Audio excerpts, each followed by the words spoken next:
Welcome to Let's Get Metaphysical, the show that stretches you beyond your five senses. When you are looking for your next step on the path into the unseen, we've got you covered. Join epic adventure seekers and level up your game with your host, reality magician Allie Bierman. Greetings, epic adventure seekers. Welcome to your guide to demystifying your world. I'm Allie Bierman, and you are listening to Let's Get Metaphysical, connecting heart and mind. Today's guest is Daniel Hall.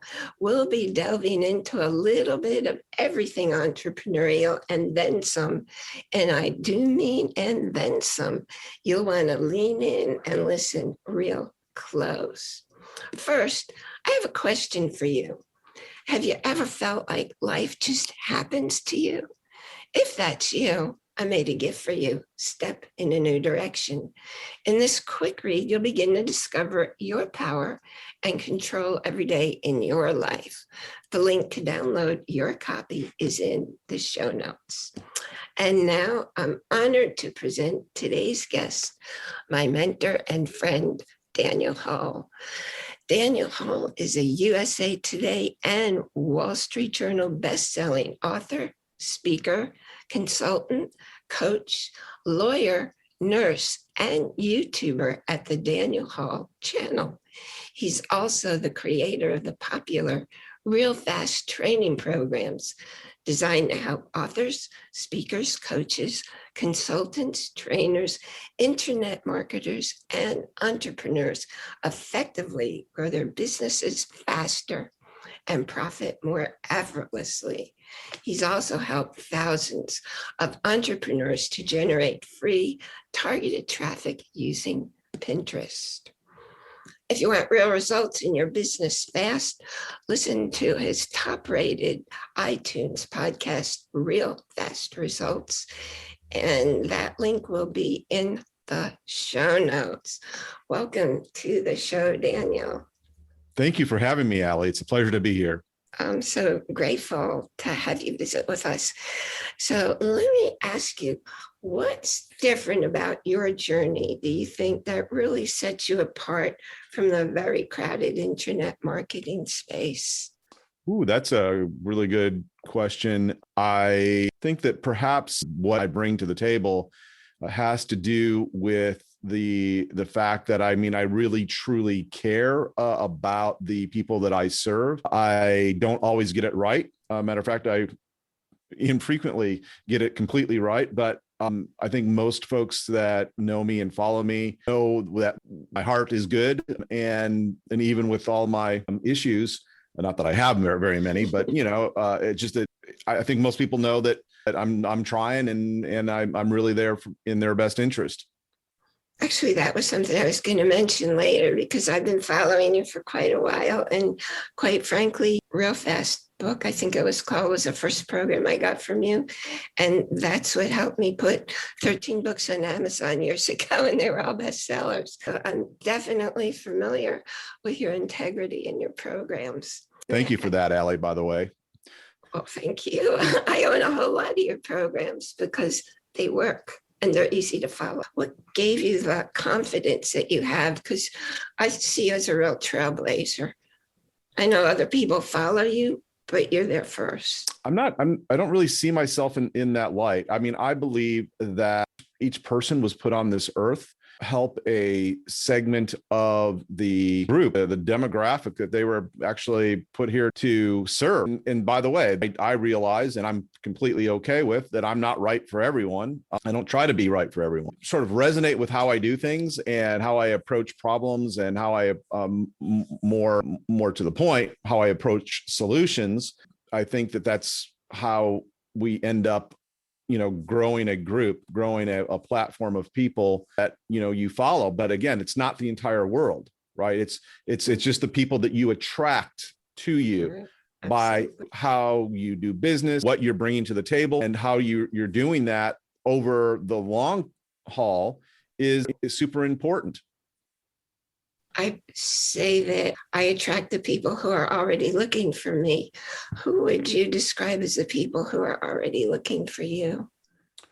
Well, I think that they're, by and large, folks that are looking to get ahead in their life. My sort of mantra, the way I approach my business and what I do within my business, is it's not about the book or helping people to write books or helping people to do, start a new business. It's not about that, really. I mean, it is a means to an end. The whole mantra, the whole sort of credo behind what I do, or I try to make this the credo, is I just want to make the people that follow me, I want to make their lives more abundant. I want to make their lives ultimately happier and more full of love. And yes, if you have ample resources, that is an easier thing to accomplish. So I have always felt led to help people in that way, for better or worse. And most of the times it's been for much, much better. I think that it's really important aspect, at least in my business, to come from that heart of service first and foremost, keeping in mind what I want to do has to do with the fact that I really truly care about the people that I serve. I don't always get it right. Matter of fact, I infrequently get it completely right. But I think most folks that know me and follow me know that my heart is good. And even with all my issues, not that I have very many, but it's just that I think most people know that I'm trying and I'm really there in their best interest. And actually, that was something I was going to mention later, because I've been following you for quite a while. And quite frankly, Real Fast book, I think it was called, was the first program I got from you. And that's what helped me put 13 books on Amazon years ago, and they were all bestsellers. So I'm definitely familiar with your integrity and your programs. Thank you for that, Allie, by the way. Well, thank you. I own a whole lot of your programs because they work and they're easy to follow. What gave you the confidence that you have? Because I see you as a real trailblazer. I know other people follow you, but you're there first. I don't really see myself in that light. I mean, I believe that each person was put on this earth help a segment of the group, the demographic that they were actually put here to serve. And by the way, I realize, and I'm completely okay with, that I'm not right for everyone. I don't try to be right for everyone. Sort of resonate with how I do things and how I approach problems and how I, more to the point, how I approach solutions. I think that that's how we end up growing a group, growing a platform of people that, you follow. But again, it's not the entire world, right? It's just the people that you attract to you by how you do business, what you're bringing to the table, and how you're doing that over the long haul is super important. I say that I attract the people who are already looking for me. Who would you describe as the people who are already looking for you? Well, I think that they're, by and large, folks that are looking to get ahead in their life. My sort of mantra, the way I approach my business and what I do within my business, is it's not about the book or helping people to write books or helping people to start a new business. It's not about that, really. I mean, it is a means to an end. The whole mantra, the whole sort of credo behind what I do, or I try to make this the credo, is I just want to make the people that follow me, I want to make their lives more abundant. I want to make their lives ultimately happier and more full of love. And yes, if you have ample resources, that is an easier thing to accomplish. So I have always felt led to help people in that way, for better or worse. And most of the times it's been for much, much better. I think that it's really important aspect, at least in my business, to come from that heart of service first and foremost, keeping in mind what I want to do with my business, which is, again, to help people have a more abundant life. Today, that's what everybody's saying, but you can feel people's energy when they're genuine and in integrity and when they're just saying it. I'm grateful to know you because I know I could trust you. And when I recommend your stuff to somebody, I know they're going to be in good hands. I'm wondering, your work covers such a diversity. It's like, I'm a prolific writer, but you're like, every day it feels like there's another whole new program. And I'm wondering where inspirations come from. I don't get the feeling that you ever sit at your computer and stare at a blank screen. No, I don't. The really great thing in so many ways, we live in one of the best times in the history of humankind to be living, that is right now. A lot of people, they're afraid. They come from a place of lack and they're afraid of the technology and so forth.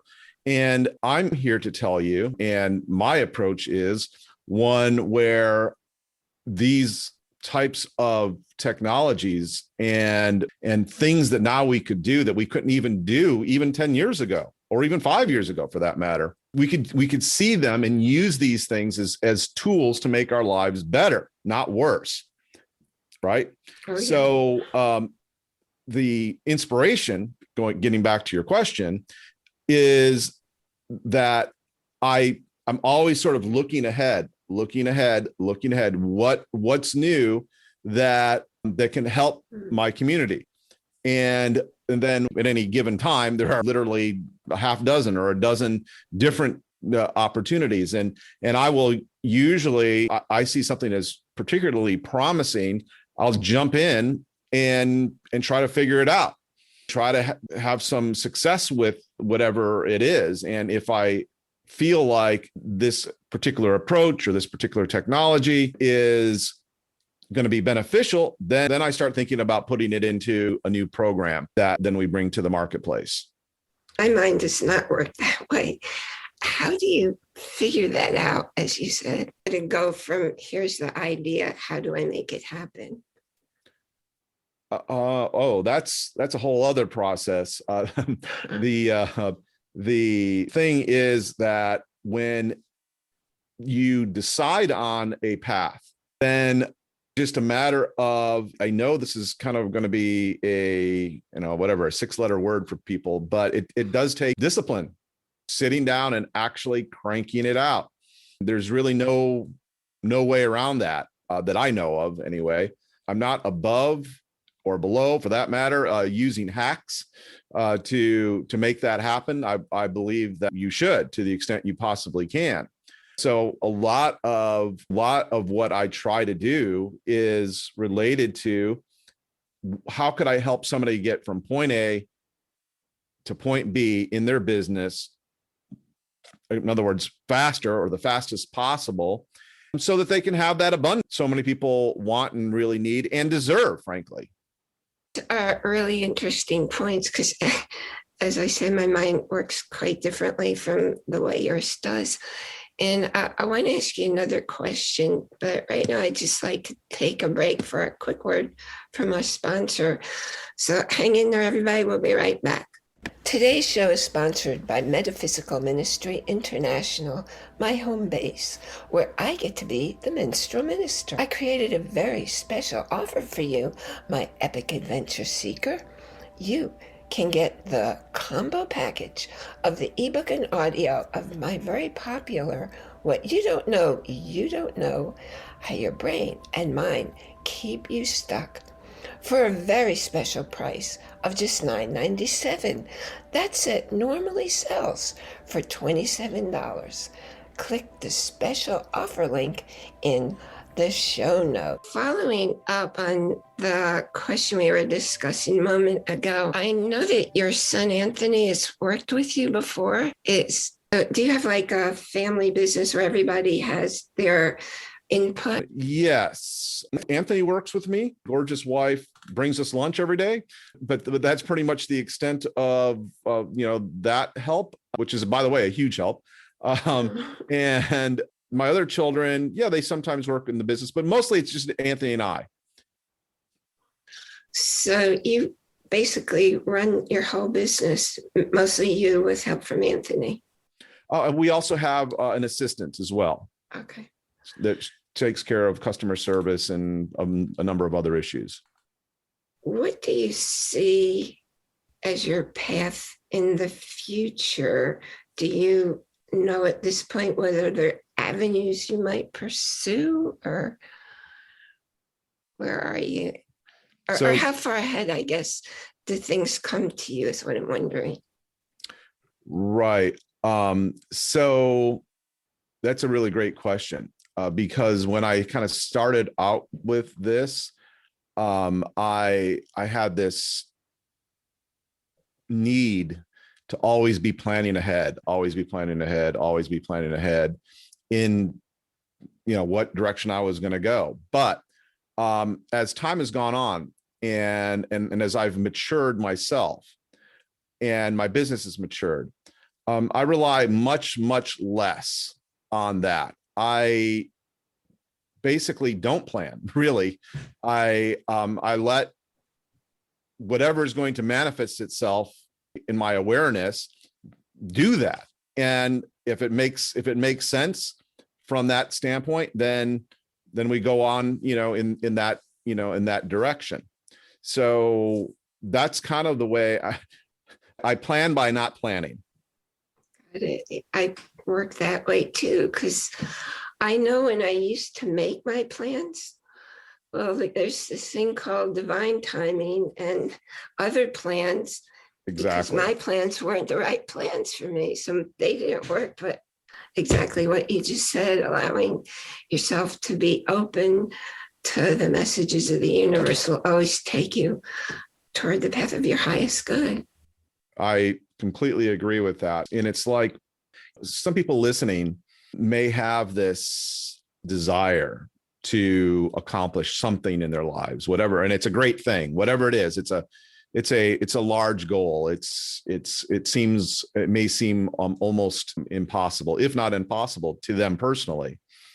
And the really cool thing is that there are other ways to sort of approach that and what I mean by that specifically is that you don't have to know every step on the path. So, because that's what basically keeps people from taking or initiating the sort of process of achieving whatever their goal or dream is. And it's really all about, and again, this gets back to not planning, it's really all about taking the first step that you think you should and not knowing that the step after that, or the one after that, or the one after that.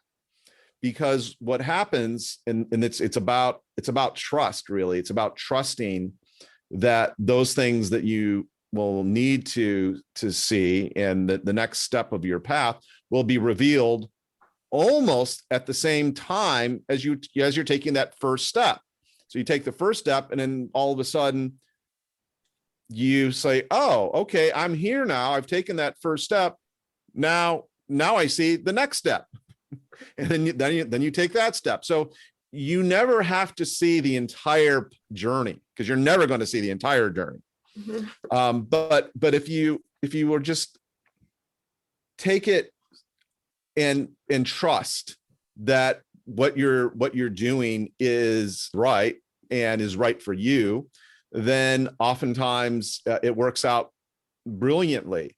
And that reminds me of a story of how I got into this whole business in the first instance, because a big part of this is learning to recognize let's say the still small voice, whatever you want to call it, the Great Spirit, the Holy Spirit, but being able to listen to yourself and that voice, and it's not really a voice, so you're not listening for a voice, but it's a feeling, it's a nudge almost. And because of that nudge, at least for me, and my willingness to follow it, I mean, that's the whole reason I got into this business in the first place.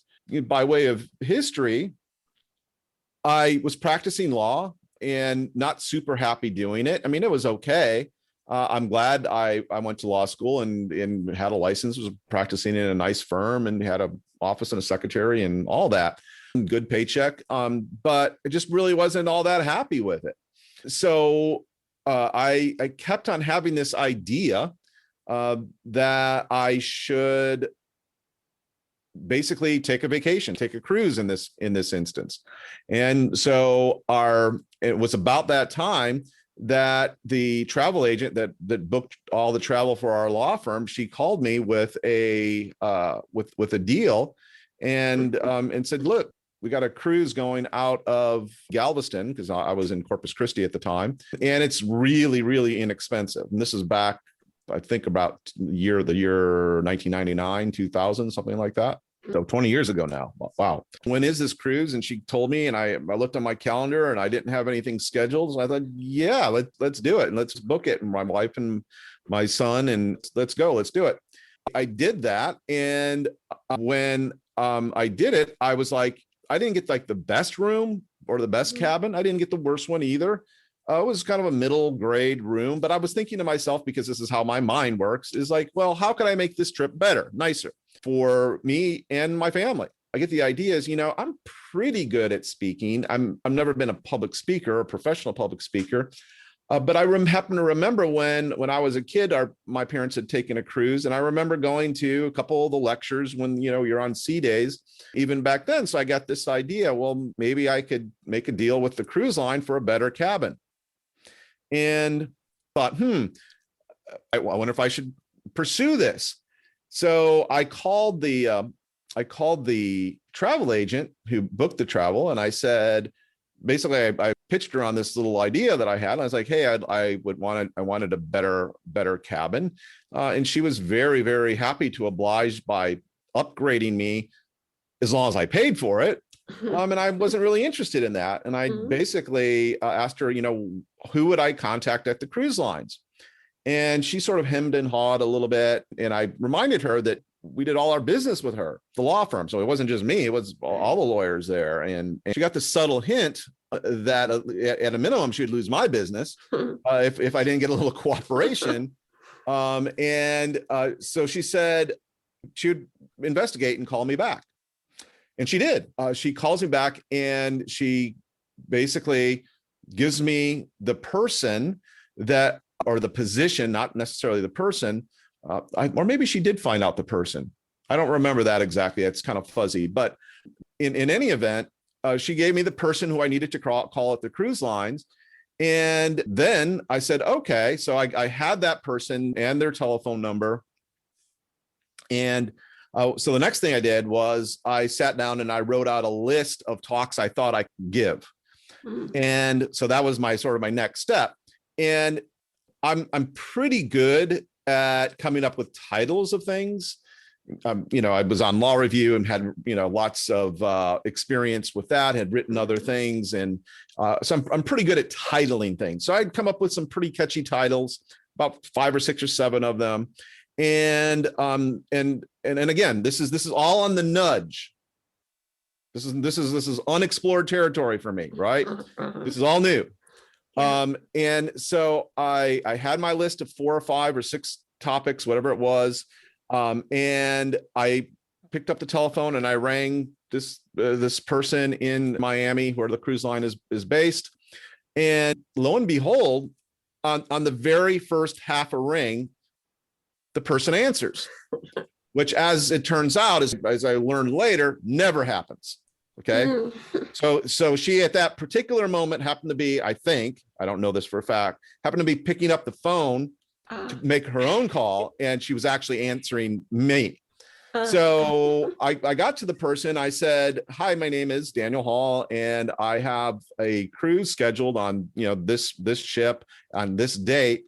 And I would like to trade it for a better cabin if I were to speak to, during they're called the enrichment lectures.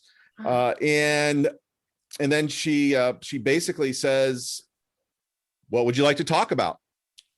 Just like that. And so I had my list. And I basically went through I read verbatim my list of topics and titles. And as it turned out, she liked one of them a lot. And it was one. So this is back in, again, this is back in the days when eBay was a big deal, or it was starting to kind of trend.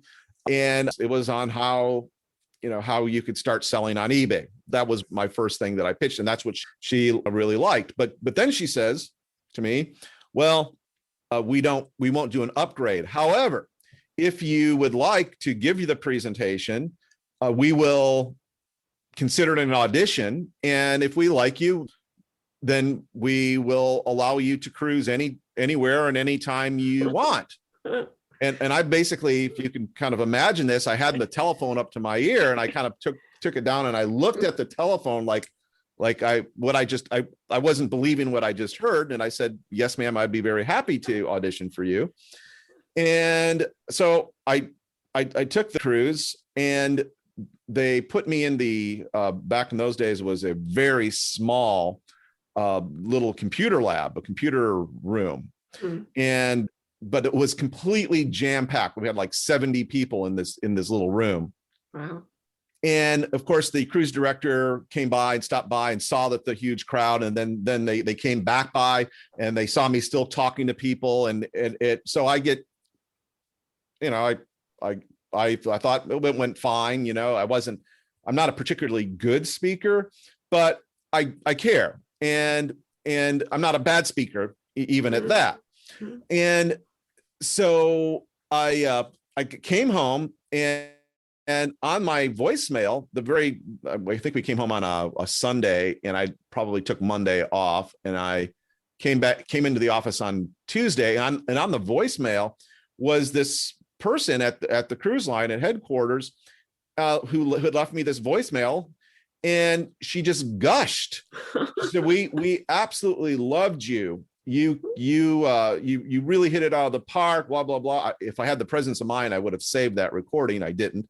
But in any event, this was sort of the genesis of the whole business that I'm in now. In this way, I started taking lots of cruises, and then over the next couple of years, and then people would start asking me, "You're taking another cruise?" And I would say, yeah, I'm speaking for them. And they're like, well, I'd like to do that. And then that happened enough that I wrote what started out to be a checklist, a one-page checklist on how to do this, turned into like basically a 138-page book called Speak on Cruise Ships, 8 Easy Steps to a Lifetime of Free Luxury Cruises, which, by the way, is available still on Amazon.com. I remember. But here's the rub. That whole process sent me into the whole area of marketing and self-publishing simultaneously, because now I had this, I created this ebook, which, by the way, went on to sell like $250,000 worth of ebooks. And I found this sort of aperture in the market. Well, the great thing was, from that standpoint, is then as I learned more, I went back to the people that bought my book and said, okay, here's something else cool that I'm doing. And there'd be a big response. And then I would create a product around that. And as a matter of fact, I think my next big product was the one that you bought, Allie, which was the Real Fast Book Program. And that, once again, was product that grew out of a onboard presentation. I was cruising for Celebrity Cruise Lines. And, at this point, I knew how to do a book. So I did a program on how you could write a book on this cruise. And, and that was well attended and well reviewed. The whole point of this story is the fact that I was in all of this, in completely uncharted new territory, but I kept feeling that nudge, do this. Just try it. Just make the phone call, take the step, take the next, because as I took one step, another step was revealed, and then another step was revealed, and so forth and so on, until such time as I got to meet some very, very accomplished people, you being one of them, Allie. Lots of people came out of the woodwork and wanted to buy this and wanted to cruise for free. And they were, like I said, like superstars. I mean, some of them had shows on Discovery Channel and best-selling authors and all that. And I got to be friends with all these folks. And then basically I continued that process, as new things, and I'd feel a nudge this way or a nudge that way, and I would sort of follow it. And sometimes it did not pan out. Sometimes it did, right? But if it doesn't pan out, you can figure it out usually pretty quickly. It comes to an end pretty quick, which is great. So I know that was a very long-winded answer to a very short question, but that is the story. That's great. I love it. And it was perfect for me to hear it because I have been a diehard fan of Napoleon Hill. And yesterday I started questioning, he's all about making your plan and making the detailed steps. And it just suddenly, I have 4 of his books. I read them every day. And it's like, it doesn't feel right anymore. So I'm so grateful that you shared that story, because I'm really thinking it's time to put his books back on the shelf. Yeah, those nudges, are important, and other things will come into your awareness as time goes by. That right now, that's what you need. Maybe you don't need Napoleon Hill's material at this point. I mean, you're a pretty big manifester as it is anyway, Allie. So yeah, you go with the thing that you feel is right. But it's also about listening to yourself, like being still enough to listen to those still small voices, those little gentle nudges, and then having the courage to follow them. Yes, that's one thing I teach, is how to recognize the messages. And like you, I describe it as a voice, but it's a feeling. But also what I recognize in my environment, that little snippet when you're going by the road sign and all the different signs, and just to be aware that nothing's happening accidentally. And you're always in the place you're supposed to be in, whether or not it feels good, but you're still there for a reason that serves the purpose for you and for the greater good of all, because I believe we're all connected. Oh, without a doubt, that's true. Without a doubt, that's true. Well, I thank you so very, very much. I really enjoyed your stories. I think you're a great storyteller, and I could listen to you talk anytime that you're looking for somebody to listen. So was there anything else that you particularly might want to share with people who are either starting their journey or afraid to start their journey, or kind of stuck choosing the next step? Though the story you just told, for you listeners out there in either of those positions, I can imagine there was a lot of insight there if you really take it in. Yes, actually, I do. One of the things that I really subscribe to and I try to live is to remain at peace with your circumstances, your surroundings, the people in your life. And one of the things that I have learned is that the better my ability to forgive things in my life and my circumstances, the more it seems like opportunity opened up to me, and the more I succeeded. And I think that a lot of people throw up these hurdles in their lives by carrying baggage around with them that does nothing but hold them back. And as long as it's like being chained, essentially having a ball and chain, like a literal ball and chain.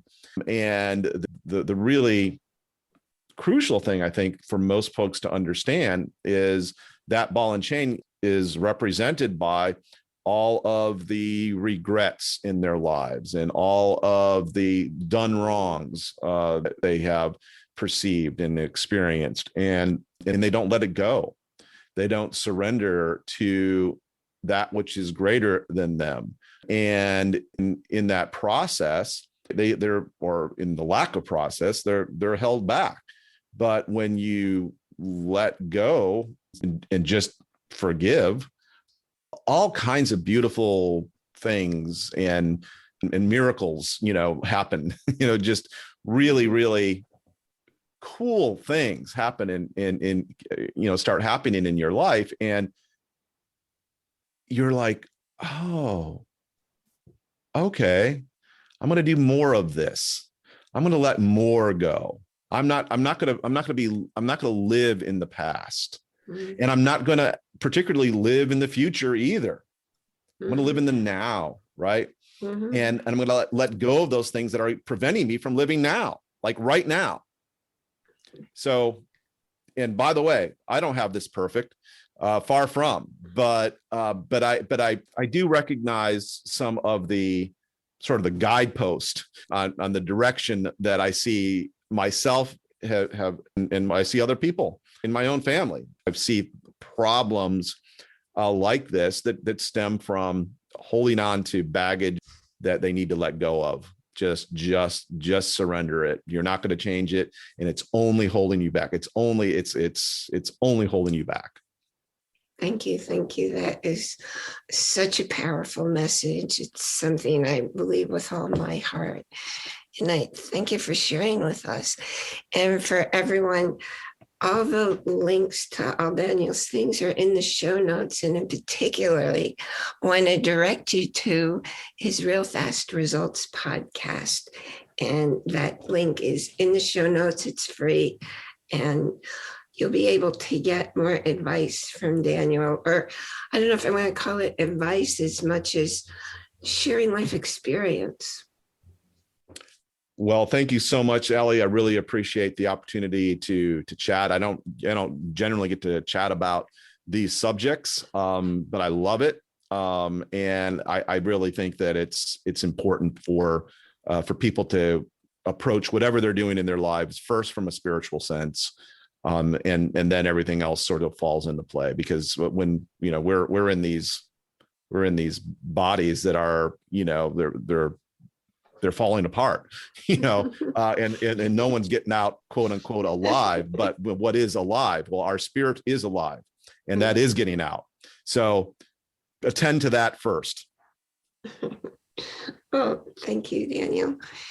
And may you enjoy the rest of your day.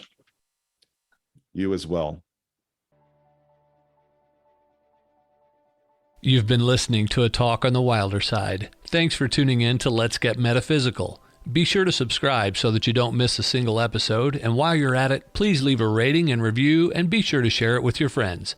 Tune in every Monday for more exciting insights and wisdom on life beyond your five senses. Until next time, take a small step in a new direction. Start now.